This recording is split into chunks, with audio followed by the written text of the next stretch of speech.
The day was meant to be ordinary, just the final day of high school. My friends Josephine, her boyfriend Dominic, David, and I decided to mark the occasion by heading to our favorite spot in the woods. We had been visiting this place since freshman year, and it seemed only fitting to wrap up our high school journey where it all began. The weather was perfect that day. We hiked to our clearing, laughing and talking about college plans. Everything felt good, you know? We were lying in the grass, just relaxing, when we heard something. Voices not too far away. At first, we thought it was other hikers, but something felt off. Curious, we crept to the edge of the clearing and peeked through the bushes. What we saw made my heart stop. There were these men, maybe 5 or 6 of them, standing in a small dip in the land. They had guns. Big ones. They were gathered around a pile of stuff. One guy threw something on it. Looked like a doll or something. We couldn't see properly as we were trying to be careful as to not alert them. Then another one lit it on fire. The smell was awful, like burning plastic. We were frozen, scared to even breathe. Then one of the men turned our way. "Did you hear that?" he said. Josephine grabbed my hand. I thought my heart would burst out of my chest. We started to back away, real slow and quiet. But we must have made some noise, because suddenly one of them shouted, "Hey, there's someone there." That's when we ran. We just took off through the trees, away from the path.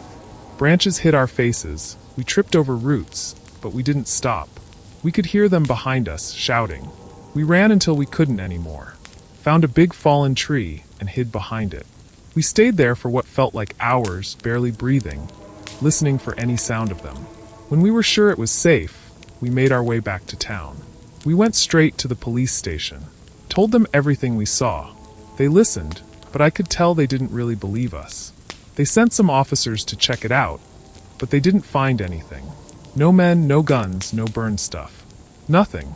To this day, we don't know what we saw in those woods. Sometimes I still think about it, wondering what those men were doing, and what would have happened if they'd caught us. And just like that, our last day of high school turned out way different than we planned.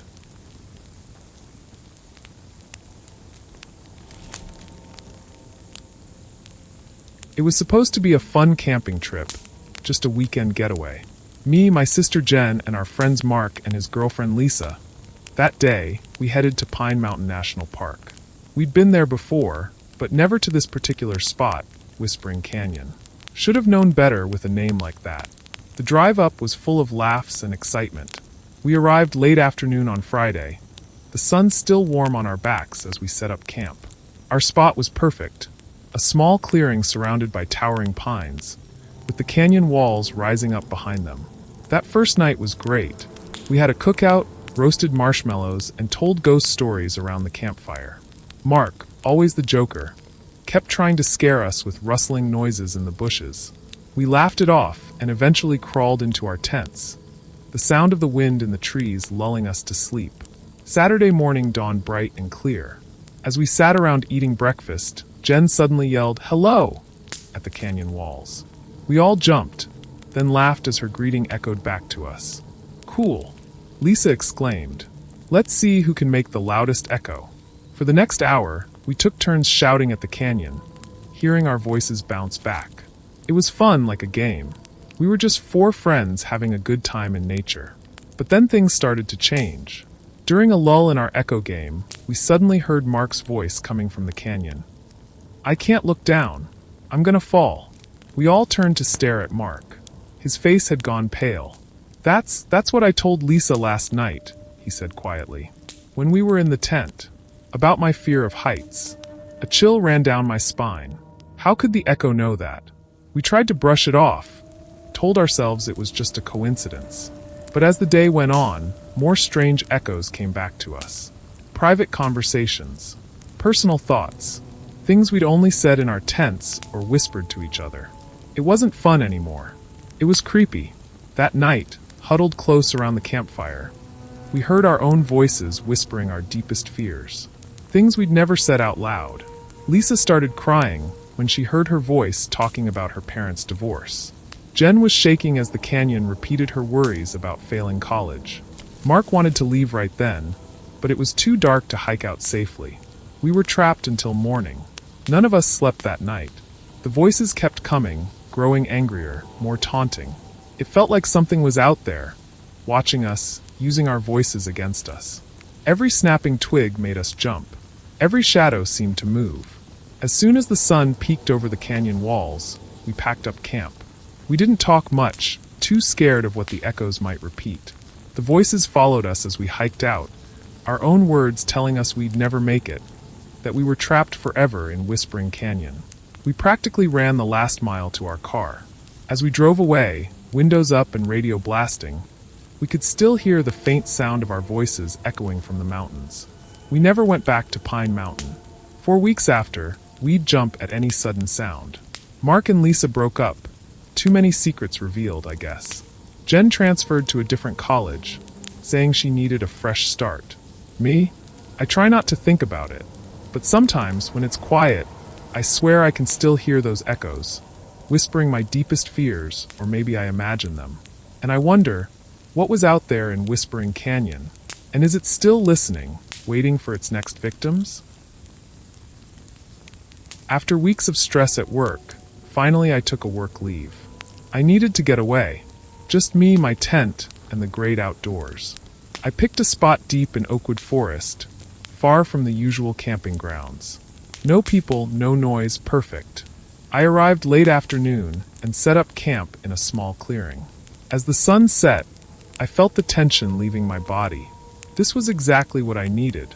Night fell quickly in the forest. I was sitting by my small fire, enjoying the quiet, when I noticed something odd. Faint lights in the distance, moving strangely. At first, I thought it was other campers, or maybe cars on a far-off road. But something about the way they moved didn't seem right. I tried to ignore them, focus on my marshmallows and the stars above.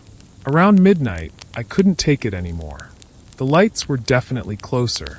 When I stood up, they rose higher. I grabbed my flashlight and decided to check it out. Maybe it was just some kids playing a prank. I headed towards where I last saw the lights, my heart pounding with each step. About a quarter mile from my camp, I found something that made my blood run cold. An abandoned campsite. A tent was set up, sleeping bag inside. A half-eaten meal sat on a portable table. But no people. And the weirdest part? Everything looked fresh, like whoever was here had just vanished minutes ago. That's when I realized the lights were a distraction. Whatever was out here, it wanted me away from my camp. With shaking hands, I examined the ground. There were footprints everywhere, and a set led straight back towards my campsite. My mind raced. Someone had been watching me, studying my movements, and now they were at my camp. I knew I had to be smart. Panicking wouldn't help. I had my car keys and phone in my pocket. My car was parked about a mile away. Quietly, I started making my way through the forest, avoiding the path back to my camp. Every snapping twig made me jump. Every shadow looked like a threat, but I kept going, one careful step at a time. It felt like hours, but finally, I saw my car through the trees. I can tell you that I've never been so happy to see that old Honda. I ran the last few yards, jumped in, and locked the doors. As I started the engine, I caught a glimpse of movement in my rearview mirror. A dark figure at the edge of the forest, watching. I hit the gas and didn't slow down until I reached the highway. My hands were shaking so bad I could barely hold the steering wheel. I never went back for my camping gear, and I also never reported what happened either. One thing's for sure, my days of solo camping are over. I needed to escape the clamor of daily life, the constant noise, the crowded spaces, and the relentless buzz of notifications. The Whispering River Trail caught my eye because it promised solitude and a chance to reconnect with nature. It's a challenging hike, seldom traveled, and the idea of wandering through untouched landscapes seemed like what I needed. Perfect for someone looking to disconnect. The trail lived up to its reputation. I hiked for hours without seeing another soul. Just me, the trees, and the distant sound of the river. By late afternoon, I reached my campsite, a small clearing near the river, surrounded by dense forest. I set up my tent, got a fire going, and settled in for a peaceful evening. As the sun set, I felt truly alone for the first time in years. The stars came out, brighter than I'd ever seen them. The only sounds were the crackling of my fire and the gentle rush of the river. It was perfect. Then I heard footsteps. At first, I thought it was an animal, but the steps were too regular, too heavy. Human. I tensed up, reaching for my flashlight. A man emerged from the darkness. He was average height, wearing hiking gear, with a friendly smile that didn't quite reach his eyes. "Hey there," he called out. "Didn't expect to see anyone else out here." "I'm Jake." I nodded, trying to hide my unease. "Oh yeah, it's pretty remote out here." Jake came closer, standing just at the edge of my firelight. "Mind if I warm up a bit? Been camping a few days myself, just up the river." What could I say? I gestured to a log across the fire, and Jake sat down. He started asking questions. Where was I from? How long was I staying? Had I told anyone where I was going? Each question made me more uncomfortable, but I answered politely, hoping he'd leave soon. But Jake didn't leave. He lingered, making small talk that felt forced. When I mentioned turning in for the night, he just nodded and said he'd be around. I retreated to my tent, but sleep wouldn't come. Every snapping twig, every rustle of leaves had me on edge. At one point, I saw Jake's flashlight bobbing in the distance. Was he circling my camp? Just before dawn, I heard footsteps again. Jake's voice called out, "Hey, you up? I found something cool. You've got to come see." I unzipped my tent cautiously. Jake was standing there, grinning. Something about his stance made my skin crawl.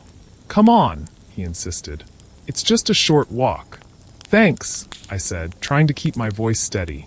"But I need to pack up. Long hike back." Jake's smile disappeared. He took a step forward. "I really think you should come with me." That's when I saw it. A glint of metal under his jacket. My heart nearly stopped. I can't," I stammered. "I have to go. Now." Jake's eyes hardened. He opened his mouth to speak, but I was already moving. I grabbed my backpack, already packed with essentials, and bolted. I ran through the forest, branches whipping my face. I could hear Jake behind me, crashing through the underbrush. I didn't look back, just ran.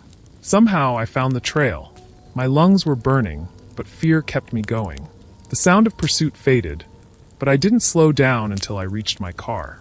As I sped away, hands shaking on the steering wheel, I couldn't shake the image of Jake's cold eyes, the glint of metal under his jacket.